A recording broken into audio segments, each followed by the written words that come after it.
everybody. Welcome into the Maize and Blue Reviews. Good afternoon, Michigan football. I'm Dennis Fithian.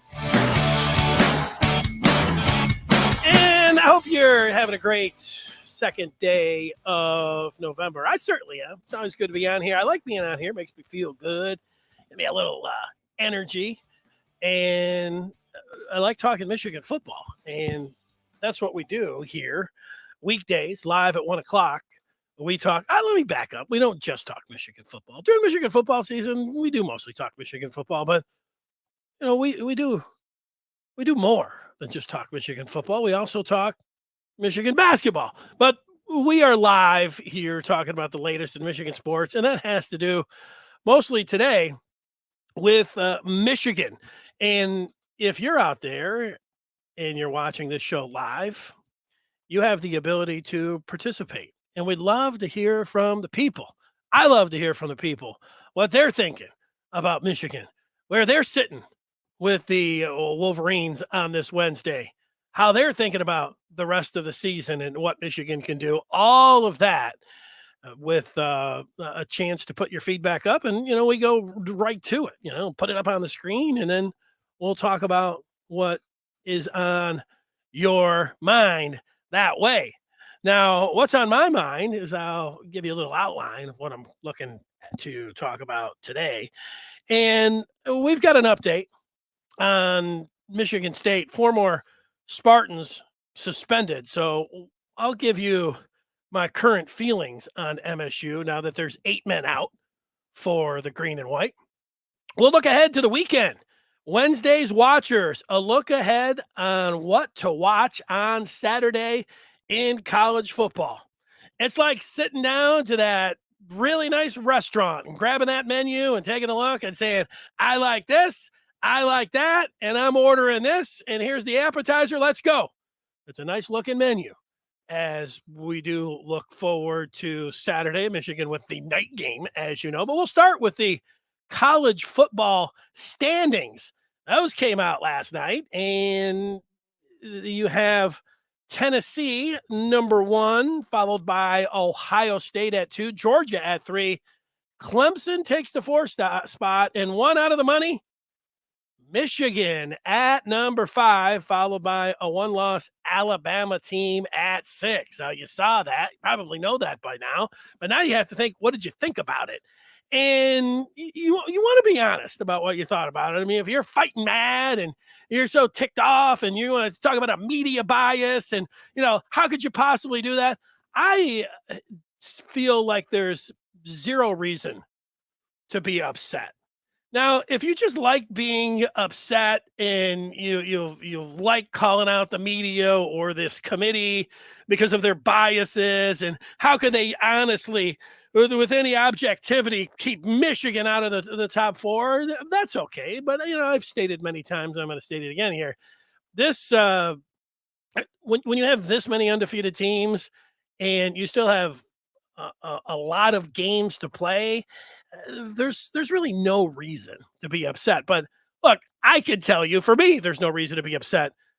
People like getting upset about sports. Like, let's be honest about that. So if you want to take a shot at the committee, you want to take a shot at the chairman, you want to look and say there's just a clear bias because it's ESPN, whatever you want to do, go ahead. I'm just giving you where I am at. I don't think there's any reason, even with Michigan being at 5, even though when I put my own college football rankings out, I put Michigan at 4 ahead of Clemson. I think Michigan is a better team and belong there. I'll give you the parameters. I looked at the transcript on the Maize and Blue Review. Josh Henschke, our publisher, he transcribed everything that they were saying about what they're looking for. I'll put some of the thoughts up there as a guide, but I had Michigan at 4, but I'm not outraged. And I'm not calling any biases out. Everybody's biased. You realize that.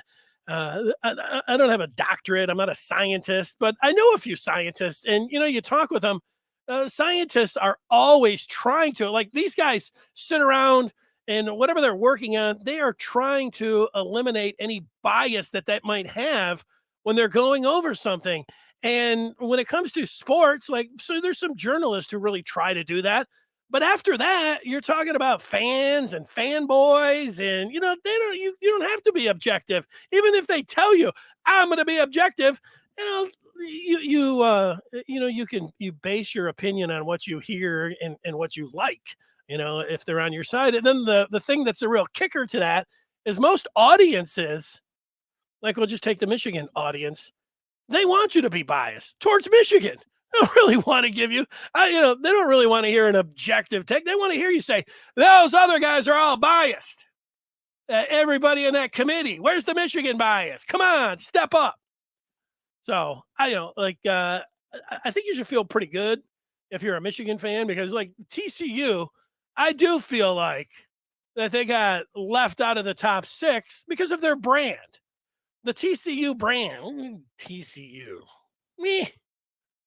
doesn't resonate with college football fans. It's like Oklahoma State doesn't resonate with college football fans. If that was Texas that was undefeated, or if that was Oklahoma, do you think that those two teams would have been left out of the top 6? You know that answer. It's because they have a brand. And Michigan's brand is as strong as any of those teams right there. So you should feel really, good about that, because you're going to have that. That's a bias. And Michigan's got that going for them. These guys can say anything they want about, well, we've got the latest data and it's going to be subjective, but we're watching a lot of games and, we're using this and we're using that. And at the end, they're looking for attractive matchups for TV and for college football, for money and what they really think that the fans want. They're not looking to, this team really deserves it. If they can find a way to push TCU and keep them, or an Oklahoma State or somebody like MSU, if they keep somebody like that out, they will. I don't want any of those teams. Nobody wants to watch across the country. I'm sorry about TCU, but nobody really does want to watch TCU. So Michigan has that going for them. Now, before I put up what the chairman said that they were actually looking at, let's see if there's any Michigan fans that are upset about what's going on and everything else. Jason jumps in first up, and Jason is saying the following: we got hosed. Clemson's record and conference is overrated. They're already killing any possibility of both OSU and Michigan making the playoff. That luxury is reserved for only one conference. Well, let's get right to that.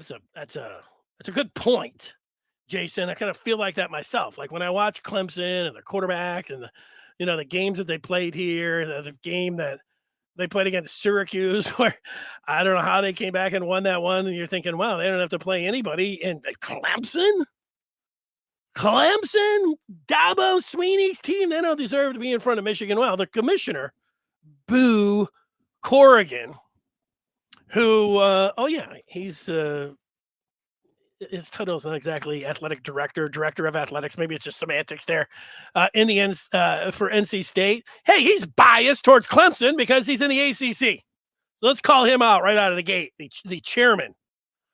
He says that things like brand and like a Dabo Sweeney, that doesn't matter. Last year doesn't matter, he says.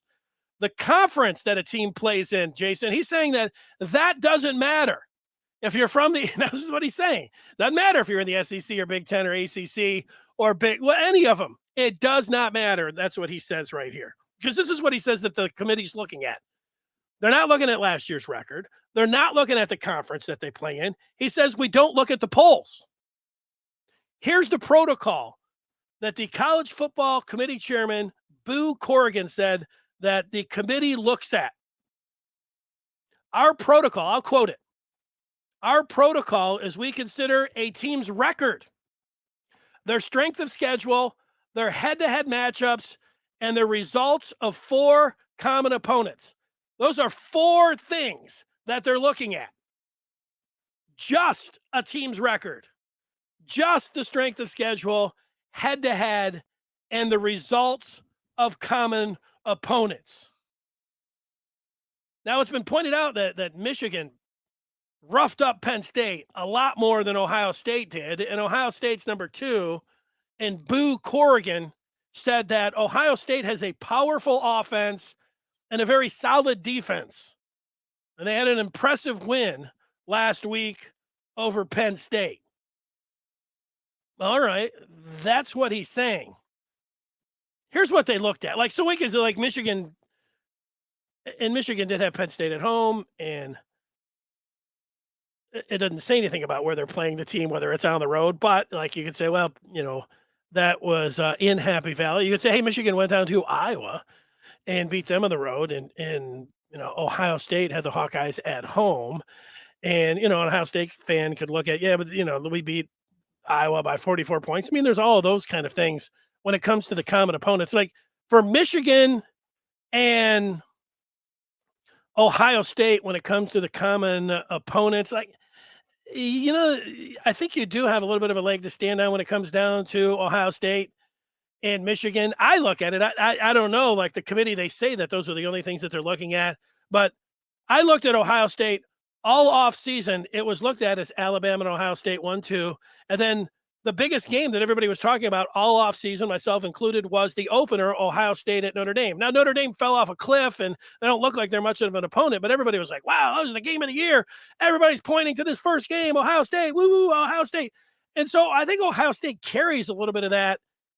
And even in my mind, like I had Ohio State ranked in front of Michigan. I saw Ohio State, beat Notre Dame. There was one point that I did because Ohio State, I had put Michigan in front of Ohio State, but I would put Ohio State in front of Michigan because I look at that last game and I look at the two teams right now. You say, well, do you look at it and say who would win on a neutral field? Or do you look and say, hey, who's the better team? And then where is that game being played? I favor, even as it is, and I'm going to talk about this coming up, I think that Michigan right now, if I had to predict, would not beat Ohio State in that final game. But what I do think that's happening here is that Michigan fans are using this like roundabout psychology on themselves.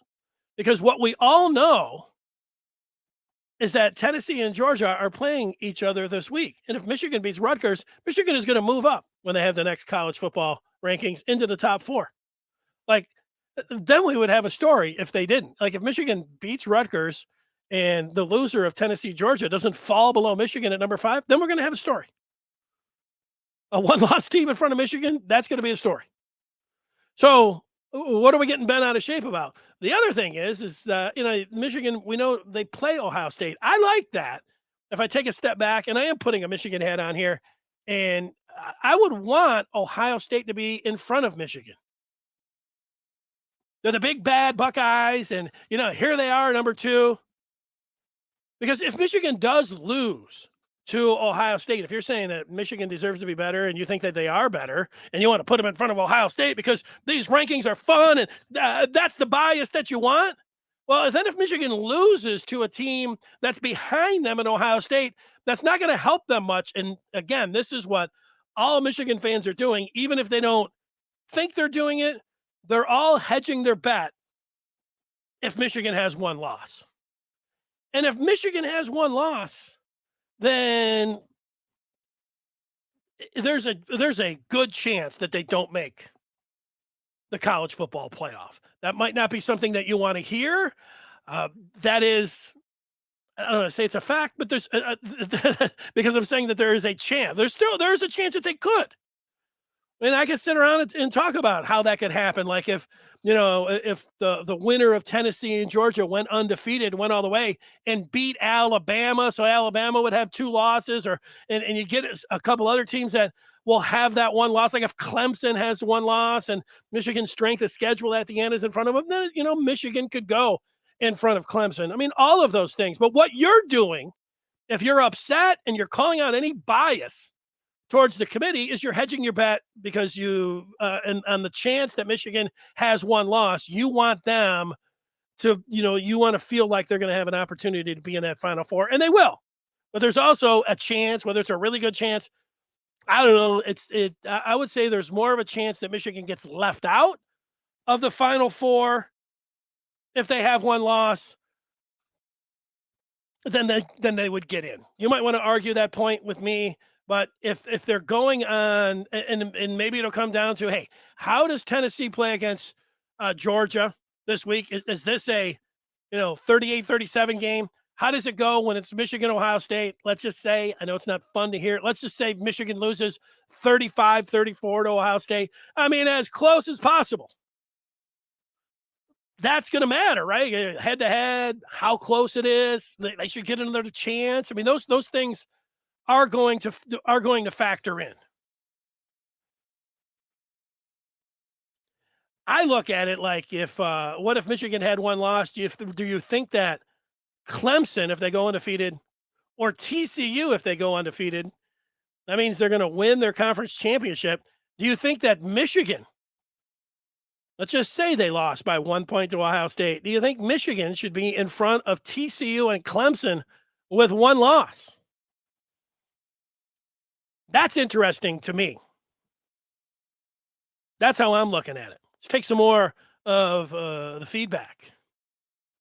Andre's saying that, Notre Dame's going to wax Clemson this weekend. Go Irish. There's Matt weighing in on the college football playoff. He doesn't personally think the rankings matter as much. We did have a light schedule in the beginning, but let's face it, if we win, we have no issues. That is exactly right, Matt. We should hammer that home. Let's all guarantee. Michigan is guaranteed to be in the college football playoff if they win the rest of their games. If they beat Rutgers, Nebraska, Illinois, Ohio State, and whoever comes out of the West, so they go 13-0, Michigan will be in the college football playoff. Guaranteed. Good point, man. It's something that, it's burying the lead. Should have said that right off. I think it can go without saying, but it's true. Matt, adding on, they're going to win the national championship. Let's be honest, we should win all the games anyhow. Well, that's right. We're just hedging our bet. And there's nothing wrong. Like, you're a Michigan fan. You're like, I just want them to be as high as possible because if there is a loss, I want to find a way to get in there. Sure, you want to find a way to get in there. And I am not talking to him right now. Okay. Couple more on the feedback, and it's coming in from a Detroit Lions fan. Welcome, a Detroit Lions fan. I just have to say, too, Detroit Lions fan, yesterday I put up the trade for TJ Hawkinson to the Vikings. I came out really quick, and I should have referenced where I was looking at it because I had the Lions getting 4 picks for TJ Hawkinson, which was not the deal because I was like, hey, this is a good deal for the Lions. They're getting 4 picks. It's a really good deal. Good deal for the Vikings, too, but when it came down to it, the Lions were only getting 2 picks there for TJ Hawkinson. So it wasn't as good of a deal as I originally thought. But, I still, everything that lines up, they should have traded TJ Hawkinson. But that just about yesterday. Detroit Lions fans saying if it was just us, it wouldn't be an issue. But they host TCU too, as well as several other interesting choices. Yeah, I don't think that Michigan got host. You could say, they could have put Michigan in front of Clemson, and they could have put Michigan in front of Ohio State, and they could have put TCU. You could say all those things. I think getting hosed, how did other people put it? Robbery. If Jason said that, that Michigan got hosed as well. Remember those 4 components that I put up that Boo Corrigan said that they're looking at? Team's record. Well, all those teams, 5 of the teams have undefeated records. So there's that. Strength of schedule, head-to-head. We don't have any head-to-head matchups. We are going to this weekend with Tennessee and Georgia. And then we just talked about the common opponents. So let's look at, and the common opponents, you can sit around arguing all day long and how that goes. Let's look at the current strength of schedule. It matches up exactly with how the college football playoff ended up. Tennessee won. They've got the best strength of schedule. Ohio State, too. They've got the second best strength of schedule on down to Georgia, who has the third best strength of schedule and was ranked 3 in the college football playoff. And then Clemson has a stronger strength of schedule than Michigan at 79. TCU could make the case that they should be number 4 in front of Clemson based on TCU's got the biggest argument. We should all agree on that. Well, they play in a lot of shootouts and they give up a lot of points. They got lucky that they covered the spread against Western or West Virginia. That's true. All those things are true. TCU is the one that has the biggest argument that they should be 4, and yet here they are at 6. Michigan, out of the 6 teams, has the lowest or worst strength of schedule, whether you want to believe that or not. Those are the numbers. I don't make up the numbers. I would like that if the strength of schedule had Michigan higher in front of Clemson. I would have pointed out and saying, how come they said they're looking at strength of schedule? They're not looking at strength of schedule. In fact, what it looks like is they're looking exactly at strength of schedule because they don't have any head-to-head yet. They have some common opponents, but, trying to split hairs, because Michigan really did look like they played better against Penn State than Ohio State. And so should we not factor in where those games were played or anything else? That's an argument. That's not a bad argument, but is it worth staying up or saying that Michigan got hosed for? I don't think so. I don't. But again, that's me. And I'm not trying to be like, anti-Michigan or, I'm a fan of the SEC. I'm a fan of college football. I just try to tell people there's zero reason to be upset. And in fact, so fans are going to get upset no matter what.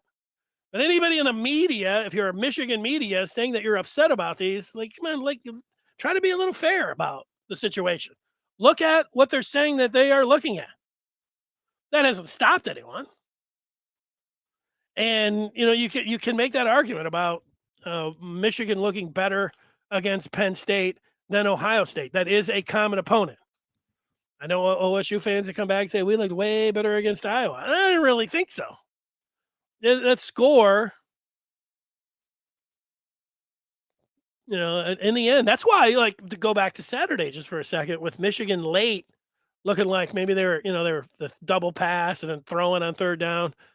Maybe they should have scored. Maybe they should have tacked on another 7 on Michigan State. And they should have, because what these committee guys, they're saying they're sitting around. I picture these guys sitting around and just ordering free food and free drinks. And they're like, oh, we're looking at the numbers. Oh, yeah, here's the number. There's the number. Let me write my name down there as I order up another martini. I don't think these guys are really crunching the numbers as much as they're really saying and looking at everything else. I could take the 12 people right here, Detroit Lions fans, Matt, Andres, we could be the selection committee.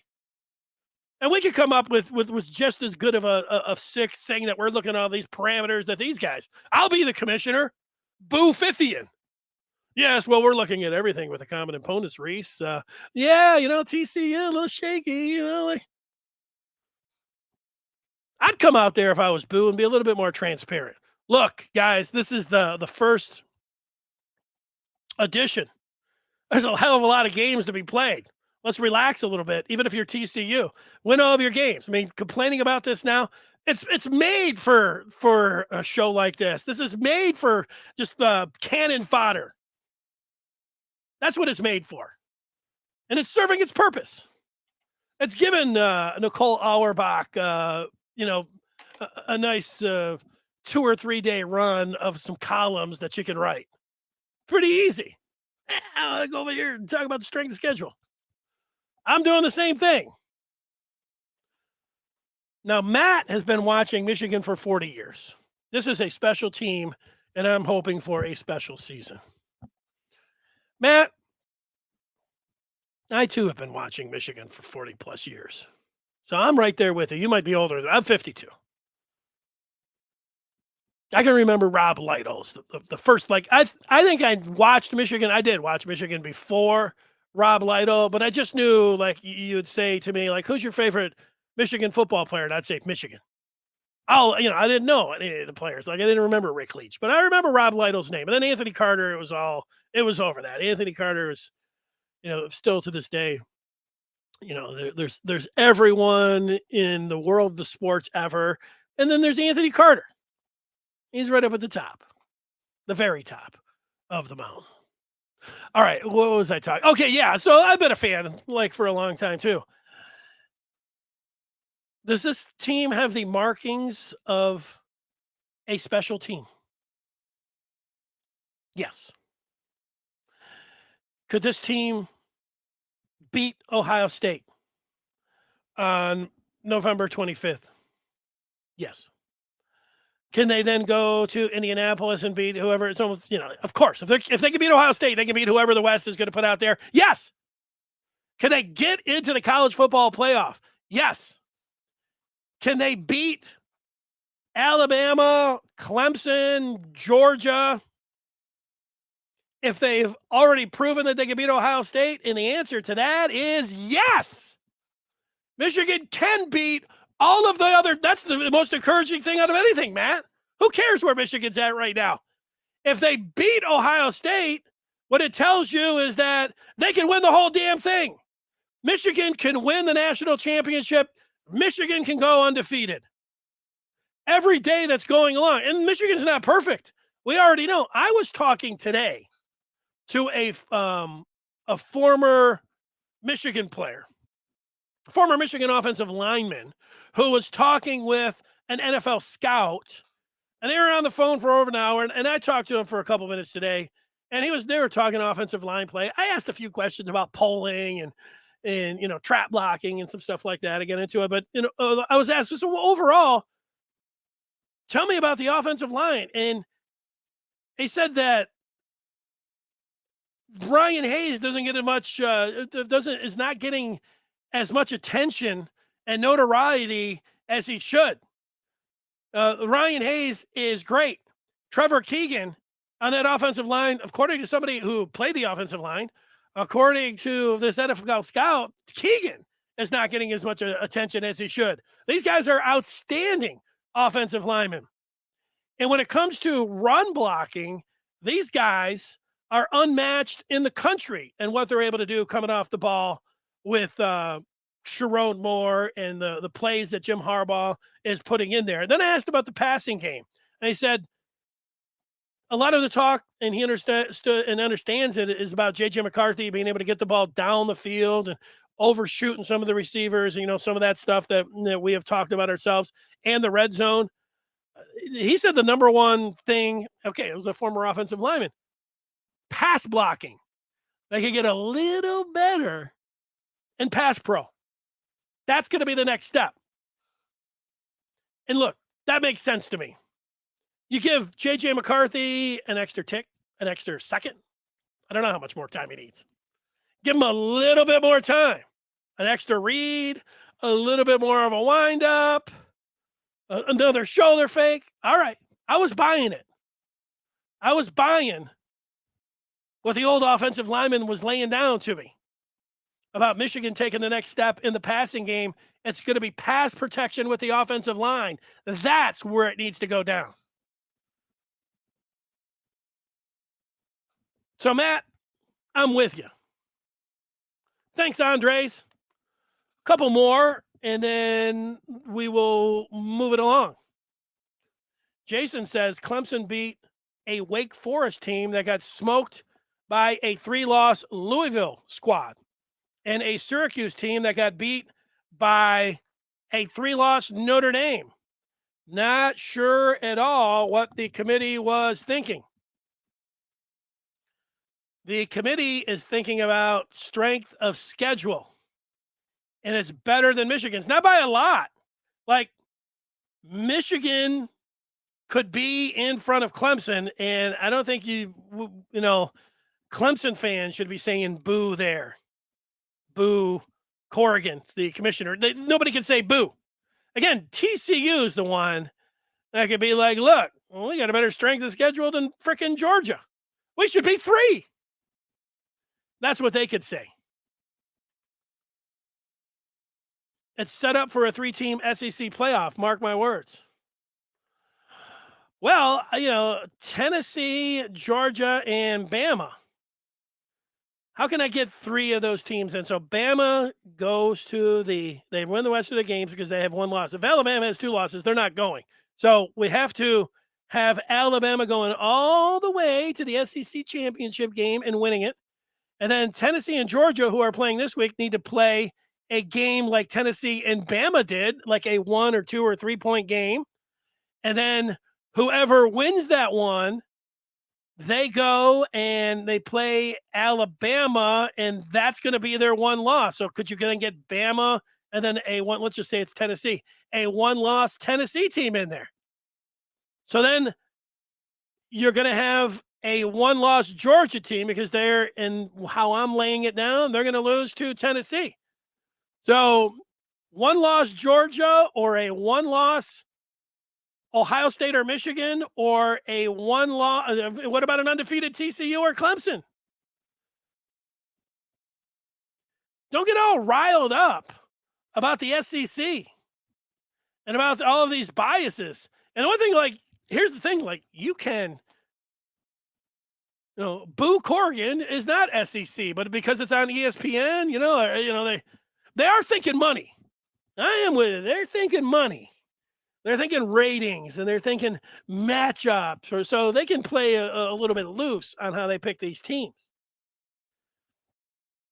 Here's the thing to remember, and I'm going to say it again. You're hedging your bet. Michigan controls its own destiny. And as a sports fan, that's all you can ask for.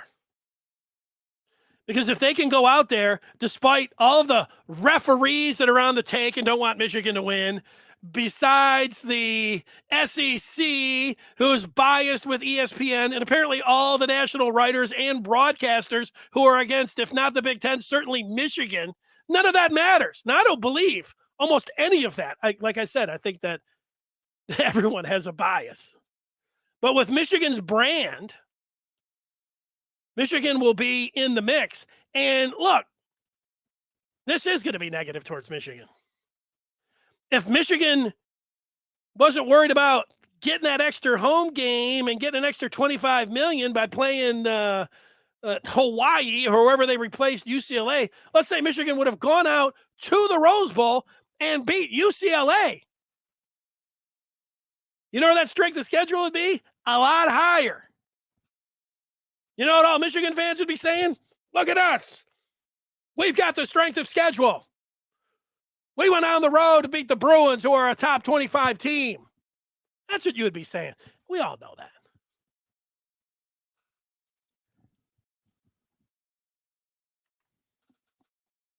Go Blue. BS rankings are just BS rankings. Be at the top when it matters. Boo Corrigan is a dork. Now, come on, Andres. I don't know if he's a dork or not. But since he's the select, like normally I tell people, like, let's not call people names. There's no reason for that. We're not a name calling show, even when it comes down to Michigan State or their media. Or, we're not calling anybody names. But have I called people names in the past? Probably. And you know what? If you're Boo Corrigan, you have to understand that college football fans are going to call you names, and being called a dork isn't the worst thing. So it's not all that bad. You can't have OSU in the top 4 without Michigan in the top 4. Boo Corrigan is the director of athletics for the NC State Wolfpack. Thanks for that distinction. So I wanted to call him the athletic director, and I guess that is exactly what he is, the director of athletics. Why do they call him the AD then? He's the DA. Semantics. That is him. That's exactly him. Andres is correct. Michigan had a better win versus Penn State than Ohio State. We beat Penn State. Worse, man. WTF. Yeah, that's the ticket. That's the one. I mean, that is the one for me. Like, if you want to make the argument, I'm not making the argument. It doesn't matter. I don't think it's all that big of a deal. I think that they looked at strength of schedule. When Heather Dinich, she tipped everybody off. Heather Dinich isn't just sitting out there doing nothing, and although sometimes it seems like it. And when she came out, when Oregon got their win, and she tweeted out that she got the Ducks at 4, a 1-loss team, like in front of Michigan, everybody was like, the hell? Or yeah, WTF, Dinich. And quickly thereafter, she was like, the committee is really stressing strength of schedule. Well, you start looking at those strengths, and she had Alabama up there too. Oh, yeah? I think Boo Corrigan got on the phone, or somebody else, or maybe more than one person in that selection committee said, Heather, we're going to look at everything, but we're really going to look at strength of schedule. And the strength of schedule, 1, 2, 3, 4, 5, 6, is exactly how it laid out this week in the college football rankings. Okay, what's next? The 8 men out. There have been 4 more players suspended by Michigan State. So you got Malcolm Jones, Justin White, Jacoby Wyndham, Brandon Wright, Itavian Brown, Kerry Crump, Angelo Gross, and Zion Jones. Unprecedented, I think. I don't remember anybody other. I can't. I say unprecedented. I don't know if there's ever been 8 players suspended for something that happened right after a game in college football history. But 8 is a gigantic number, and it's this happened yesterday, so this is the first time that I'm putting this out there. I know a lot of people are ready to move on, and they don't want to hear anything more about this. They are reading too many columns. They're listening to too many Michigan media or Michigan State media, whether they're embarrassing themselves or, are just showing bad judgment or lack of character. I'm talking about some folks in the media seem like they lack ethics and character. Their fandom, for whatever reason, has clouded what they want to say for effect. And at this point, we know anybody that was looking at what happened in the tunnel and was like, yeah, those guys deserve everything. But what about this? Immediately went to that. They look like they lack character. They look like that they don't have ethics. And you say, well, that's kind of harsh, but it's true. And, sometimes it's hard, especially when you're making a lot of money, and especially when your followers eat up. They want, we want our side of the story. And so you just feed it to them. I'll give it to you. This is it. And so I think that hurts them. But, objectivity, it's about ratings and subscribers. For a lot of folks, they're not out here to, even though they might tell you they're going to tell it like it is, they're going to side, with the people that are putting food on their table, or paying their checks. That's what they're going to do.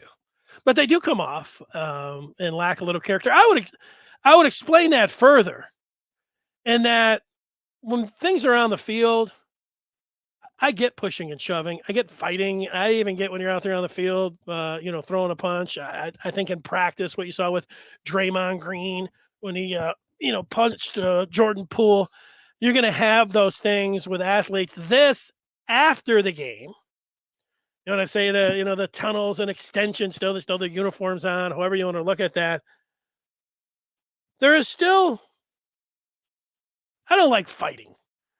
Just like you and me, let's fight. It happens, though. We do know that. I have been in fights myself in my life. But when it comes down to fights, there really is there still is a code.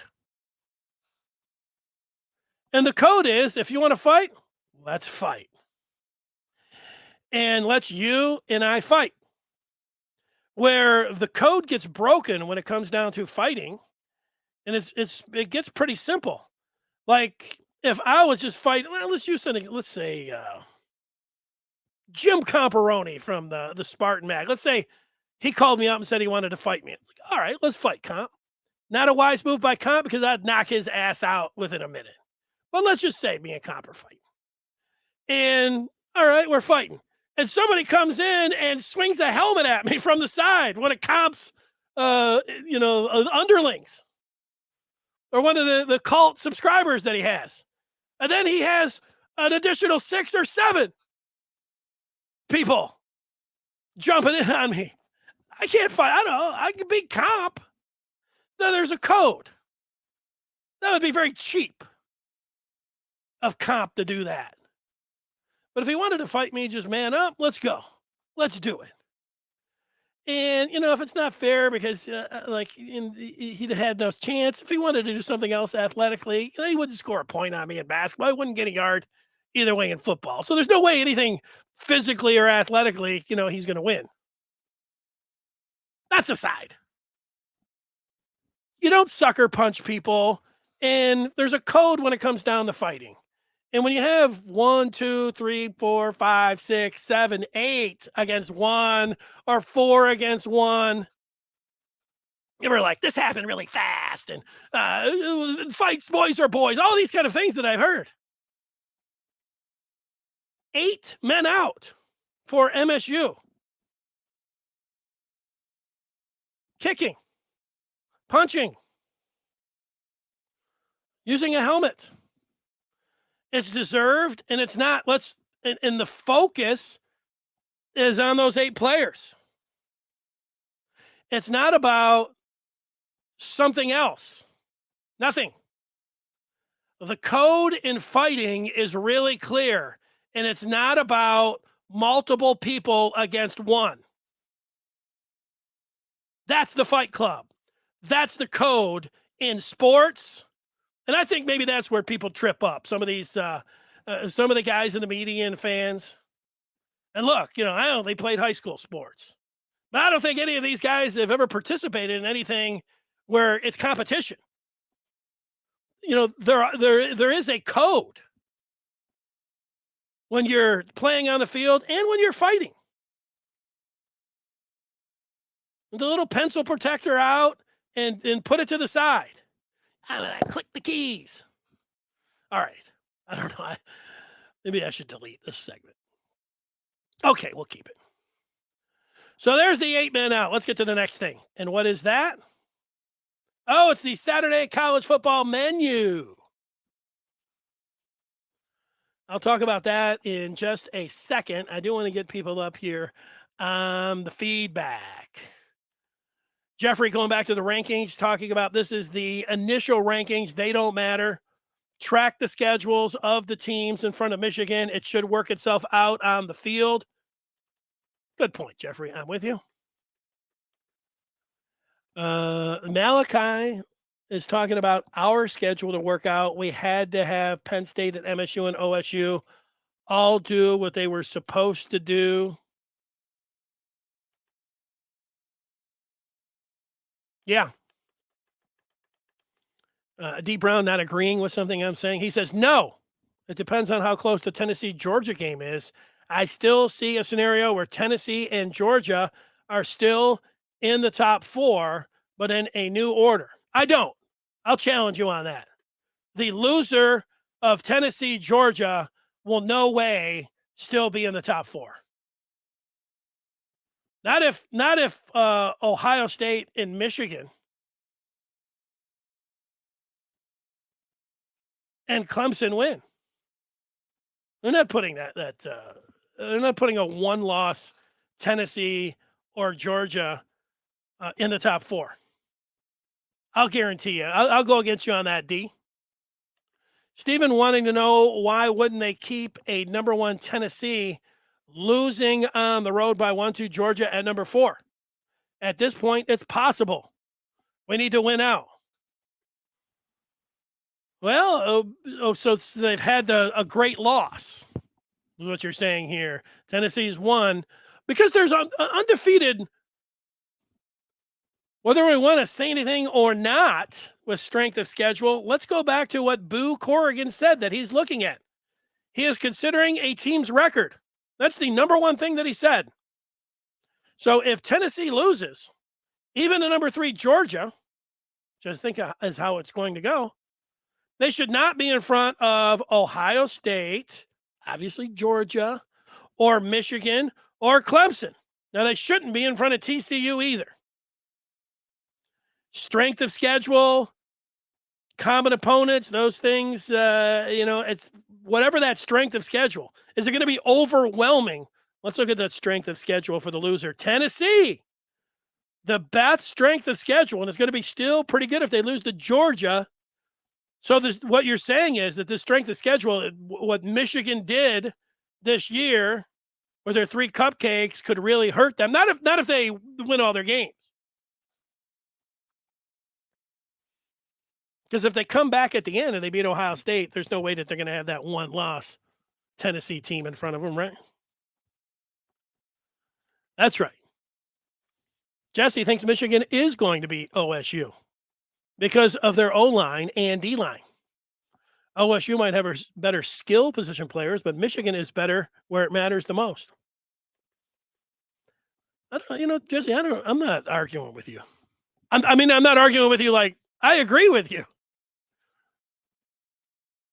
I agree with Michigan, what they bring to the table. It's what they brought to the table last year. A physicality up front, certainly with their offensive line, and now with their defensive line. Who has the best 2 tackles in the Big Ten? What about the outside linebackers and, the defensive end, whether it's a 3-4, however you want to look at it, the 4 guys up front? What about a front 7? I think you can make that case. Buckeye fans will say, hey, did you see that dude that, had the crazy game against I saw. Was it 44? They're pretty good. But I think, Jesse, we're in on that. I'm in on that. All right. People are still, zipping through it all. Anybody can beat anybody. This one says if Michigan wins the rest of the games, they'll actually be number 1. Matt coming back and saying I'm right. If we lose one, we're not going to be selected, so let's just win out. That's right. I think they should just win out. Let's go with that. Let's do it. Have I watched Clemson this year? Yes. A couple times. I watched them against NC State. I watched them against Syracuse. Count 22 is saying, obviously, the committee is not watching film. The committee, it's the one thing about college football fans. I'm not watching the 12 o'clock window this week. You can criticize me if you want. I'm gearing up for 3:30 and 7:30. I don't know what I'm doing yet at 12 o'clock, but I'm not sitting around watching Ohio State and Northwestern or Wake Forest. That's what is going on here. Trying to get to the bottom. We're still people discussing the college football playoff, and it is moving down a little bit where we get some of the other thoughts in here. Can we call a rollout pass play? Lyle, Michigan, they roll J.J. McCarthy out all the time to the right. That's his bread and butter. That's where he looks the most comfortable. Even the announcers have picked up on it. Blackledge said, well, he looks really good when he does. He rolls out to the right. He's great. That's Michigan's number 1 pass play. So they are doing that. The punters wants to talk about LSU at 10. Yeah, punters, let's talk about it. Who's the team that's right behind? I don't have the rankings in front of me or the poll. It's Ole Miss. LSU just took it behind the woodshed, smacked them up and down. So I would put LSU in front of Ole Miss. Who's another 1-loss team? Like others are all 2-loss teams. So I don't really have a problem with LSU being where they're at.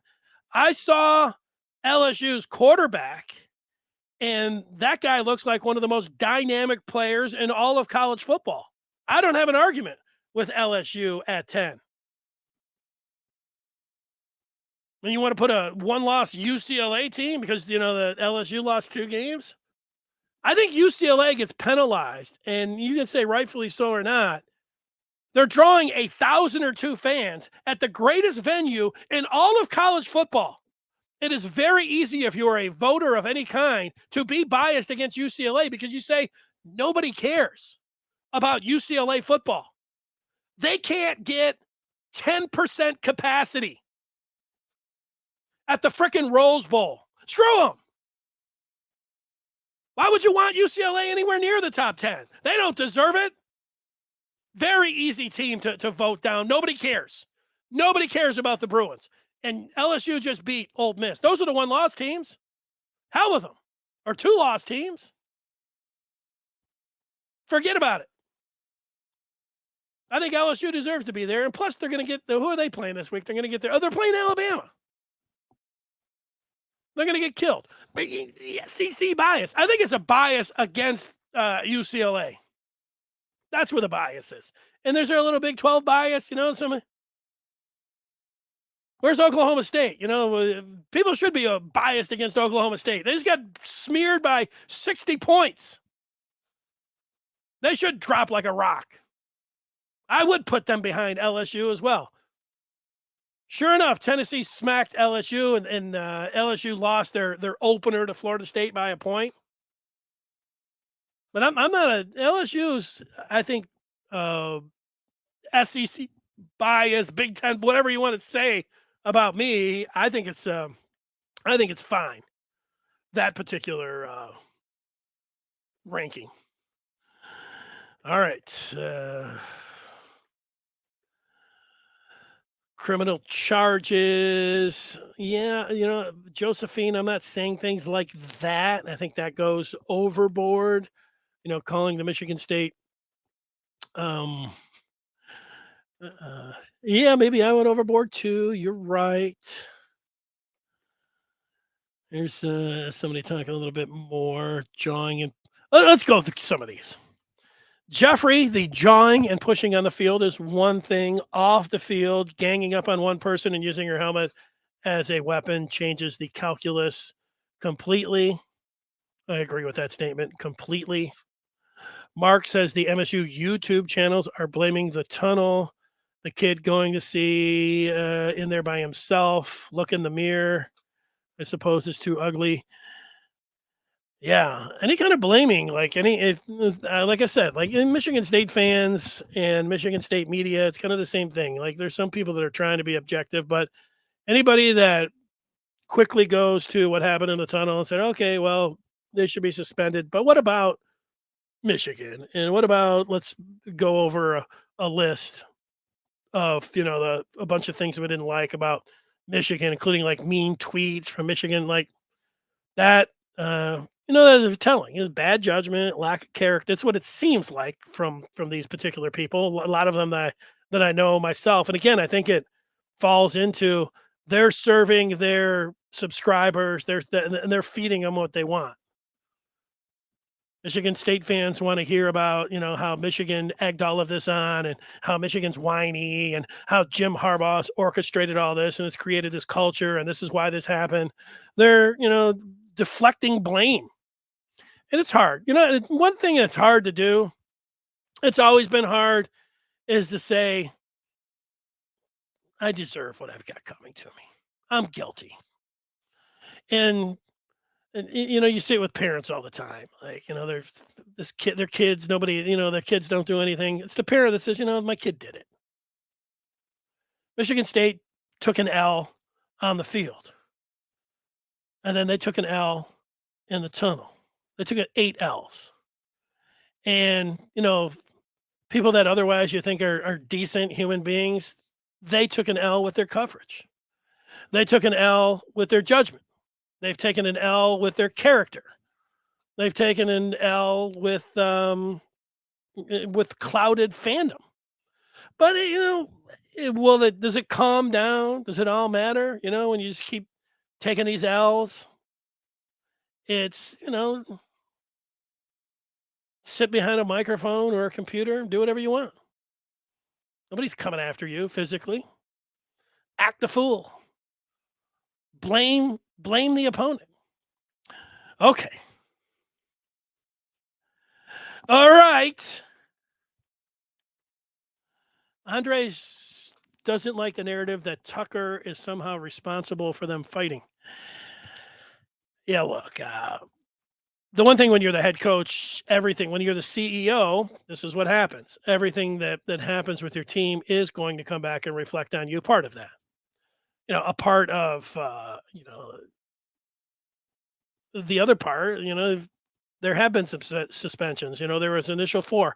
I don't know how much pressure. It was the Big Ten, calling up Kevin Warren, calling up Mel Tucker and saying, you know what, Mel, we got the tape. You need to suspend 4 more. If you don't, we're going to come over the top or, we're going to hand out. I don't know how that goes down. It is possible that Mel saw the tape, saw the original 4, and said, okay. And then he has seen additional footage, and he said, look, uh, there's no room for this. We are going to make the suspension. What else can he do? There's film on it. So, like,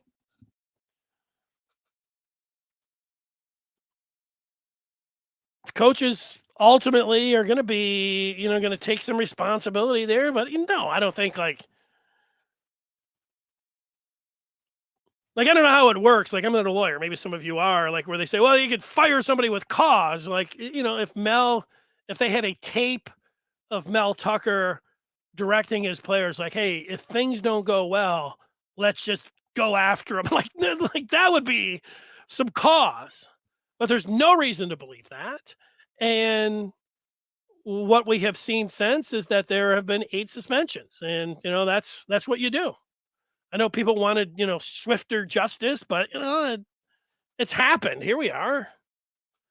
There have been 8 players suspended. I don't know. Maybe there'll still be more. But 8's a substantial number, and it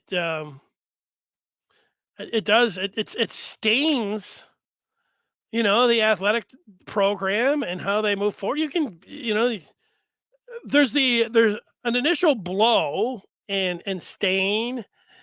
You are able to, with the games and the days and weeks ahead, you are able to put things behind you. And if you operate in a, orderly fashion and things are, you show sportsmanship and all that, you are able to put things behind you. It doesn't mean like this will always be brought up. Like for Michigan and, Juwan Howard, Michigan fans got tired last year of people continually bringing up so he was suspended for the last 5 games of the regular season. Let's not hear about it. This isn't a story anymore in the Big Ten tournament. It was only it was his first game back. We don't want to hear about it in the NCAA tournament. This is old news. Well, it was still news. It was a pretty big deal. This year, they're going to talk about it again. And if you're just hammering always away at it, that's one thing. But that, that Juwan, did what he did, it is going to be talked about again. And it doesn't mean it's like mean, biased, media. Sometimes there is some of that going on, but it's fair to bring up again, even if you don't like it, if you're a Michigan fan. All right, let's get back to that menu. Somebody says maybe you should delete that part, delete this, strength of schedule. It's hard for me getting through all of it. Here's somebody giving me some code, some fight code. The code is never start a fight, just finish it. Old school. Yeah, I don't know. You don't want people fighting. You don't want people, and if they are going to fight, you don't want athletes to fight. You don't want teams that are representing school. You don't want that because sometimes happens under the field, happens in practice, and then people do fight. It does happen. I mean, what do you tell your kids? What's the old Kenny Rogers song? What was that one called? Coward of the County. His old man went to jail for fighting, and he told his son, promise me you'll never fight, son. And his son made the promise. But then his girl got roughed up by multiple Spartans. I mean, multiple people. And what did he do? He went in and fought him. And he told his dad, sometimes you got to fight when you're a man. So there are cases where you have to do it. But where it's classless, and this is like a situation here where you break the code, is like a situation here. And there's no situation where multiple people against one. Like, what do we get some like Bruce Lee movie or something? I don't even know. That's it. I've said I've been in fights. I've never been in fights where I had 3-4 people coming after me. What's all that about? Well, let's talk about some other stuff. Let's talk about what Michigan's doing on Twitter. That seems to be a big defense. All right.